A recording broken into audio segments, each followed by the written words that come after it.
friends, and welcome back to another week's of What's for Dinner. Let's go ahead and start off a Monday night with a really simple, easy meal. Not really for sure what to call it, but I'm going to call it an Italian sweet roll sandwich. I don't know, sounds good enough. Anyways, we're going to go ahead and preheat the oven to 350 degrees. Your oven may be a little bit different than mine. Mine is goofy. So anyways, moving on, I get these Hawaiian knockoff rolls, I guess you could call them, from Aldi. And I just went ahead and sliced them in half, tops, bottoms, and you can of course add whatever you'd like to yours, but I had done a Walmart grocery haul and picked up a thing of salami, so I was going ahead and just adding salami to it, and then I added some pepperoni. So of course you can add whatever toppings you want to this particular dish. I mean, it's simple, it's easy. Fun fact, I have ADHD. I'm not a fan of cooking, and my goal for 2022 was to save us money, especially when it came to eating out. It was ridiculous what we spent last year with DoorDash and all of that. So like I said, not a fan of cooking, but I am a big fan of saving some money. So to the pepperoni and the salami, I just added some cheese we had on hand and went ahead, put the tops on the rolls, and melted butter. So this is one of those things where I kind of winged it. So as far as the amount, I would say I don't know. I honestly have no idea. A couple tablespoons of butter melted down. I added some onion powder, garlic, salt, oregano, basil to the mix. I maybe even added a little bit of sugar. Who knows? I just concoct things and then hope it tastes good, and it did.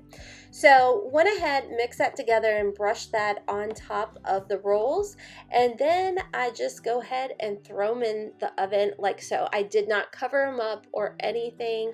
I just popped them in at 350 and let them bake. I think I set the timer here for like 17 minutes, but I did let it go a little bit longer for about, I don't know, 20-23 minutes, and they turned out delicious. They were so simple and so easy to make. I did just serve them up with some fries. We did have an option of a salad if anybody wanted it, but we're not huge salad buffs, mostly in the summertime, so boom, that's what we ate. So we had multiples, but it was very good, super easy, and affordable. Tuesday nights, the kids were asking for hamburgers. So simple, easy. I had those buns in the freezer, pulled them out, de-thawed them. Perfect. I did the paper towel trick with my baked potatoes. Perfect. And a little bit of salad if anybody wanted salad. Proof that I have vegetables. We just are not big on them. Anyways, the kids were ornery this night and they were trying to show y'all their plates. So there you go. Baked potato, hamburger, and chips. That was Tuesday night.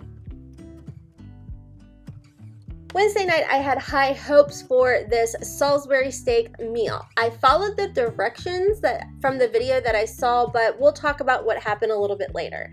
Anyways, to my crock pot, I went ahead, sprayed it. It is set at low. And to my mixing bowl, I added a can of cream of chicken soup. And then I also added a can of French onion soup.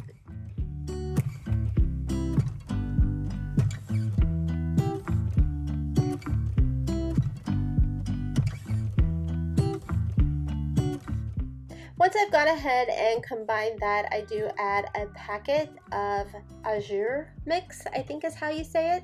So you go ahead, add that to the mix, and combine that thoroughly.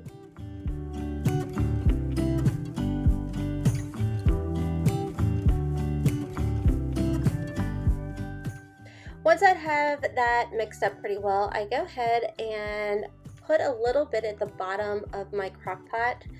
And from there, I'm going to start adding my cube steaks. Now, I also seasoned up my cube steaks with, of course, the good old salt and pepper and I don't think I did anything else as far as that went. And then I went ahead and topped it with the gravy mixture. Sorry, I went out of focus here. I did lift up the cube steaks because they were rather large, and kind of snuck the gravy in between each of the steaks. Now from there, I did chop up some onions. You could also add some mushrooms, but we're a little texture funny, some of us, when it comes to mushrooms, so I left that out. And to top the onions, I did go ahead and add, it is like a onion soup packet, Lipton I think it is, or you can get the Aldi brand, and I sprinkled that on top. And then I had come across this beef mushroom mixture. It's like a gravy, so I went ahead and put that on top. There's not a lot of mushrooms in there, so it was perfect. Now, the video that I watched, she had said to cook it for 8 hours on low in your crock pot, and I know everybody's crock pot is different, and I will tell you all, my crock pot dried it out so bad, even with all of the gravy and everything I had on there. So for my personal opinion, for my crock pot, I probably could have got away with cooking it for 4 to 6 hours. Definitely not 8 hours on low.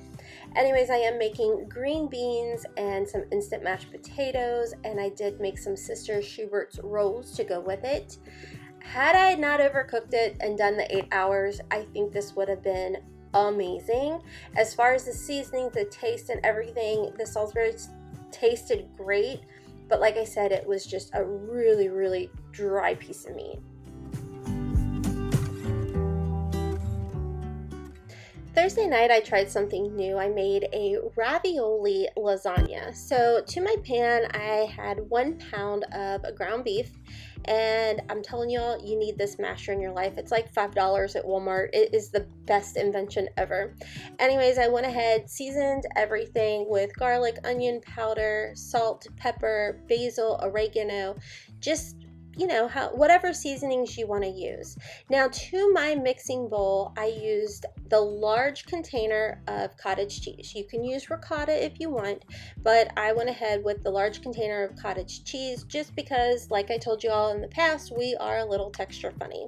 So to my cottage cheese, I went ahead, seasoned it with salt and pepper, lots of garlic. I also did oregano, basil. I did add 1 egg to the mixture to help it bind together. And again, you can use whatever seasonings your heart desires.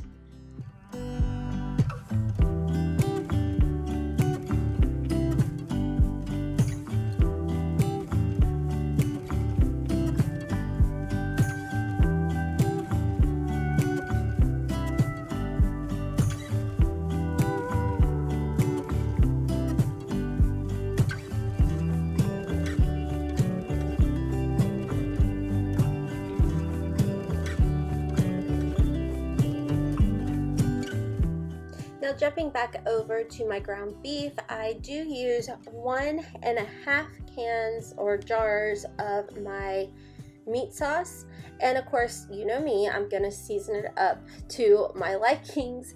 So you can use your garlic, onion powder, salt, pepper, whatever it may be. I had a half a jar left in my refrigerator, and I'm trying to be much better about using up what is already open, and I figured if there's any extra that wasn't needed for this dish, I would have just put it right back into the jar. So anywho, just go ahead, let that simmer and cook together, and while that is doing its simmering, go ahead and get yourself a casserole dish. I honestly have no idea what this size is, but we're gonna call it a 9 by 13. Why not? Anyways, it is my Pioneer Woman, y'all. I am obsessed with Pioneer Woman. It's so sad. But anywho, I went ahead and sprayed some Pam or olive oil on here, and I just put my cottage cheese mixture down. Now you're gonna see in the next clip that I did put a little bit of sauce down. That's not necessary. I realized that like halfway through. Just go ahead and put your ravioli down, and then you're just gonna layer. So you go in with your meat sauce, and then next, cheeses of your choice. As far as cheese went, I just used some mozzarella. I did have some Asiago that I did find in my refrigerator, so I did use some of that in here as well, just to give it a little bit of a different, you know, kick. It was really good. Anyways, just continue to layer the raviolis on there with the sauce and cheese and everything. And I did add a little bit of paprika. Nope, that's not paprika. That is parsley. There you go. Parsley on top just for color. Make sure to put some aluminum foil on top. I did forget to tell y'all to preheat your oven, but you're going to want to preheat your oven as well. I did 375 because 350 doesn't cook well. So go ahead and do 45 minutes, and then I took the foil off and cooked it for like an additional 30 minutes, and here's the finished product. It was delicious. And of course, serve it with a salad if you'd like. On to Friday night. We love to be simple. So these were actually on sale. I know my grocery haul is not up yet from Amazon Fresh, but these were literally $2 and something. They're double-decker cheesy taco kits. And I want to show you, I actually have clothes on, not pajamas. I'm so proud of myself. Anywho, welcome to the Hot Mess Express, y'all. So I did 1 pound of ground beef, and of course, back to my seasonings. I always use Redmond salt. It's super important, especially if you have any type of thyroid issues. I love that salt. And then I used one, I guess you call it a tube, of chorizo. It's beef chorizo. And I let that cook together, and I do use only one of the taco seasoning packets in that box. And here you go, our double-decker tacos, and I just served it with plain rice this night.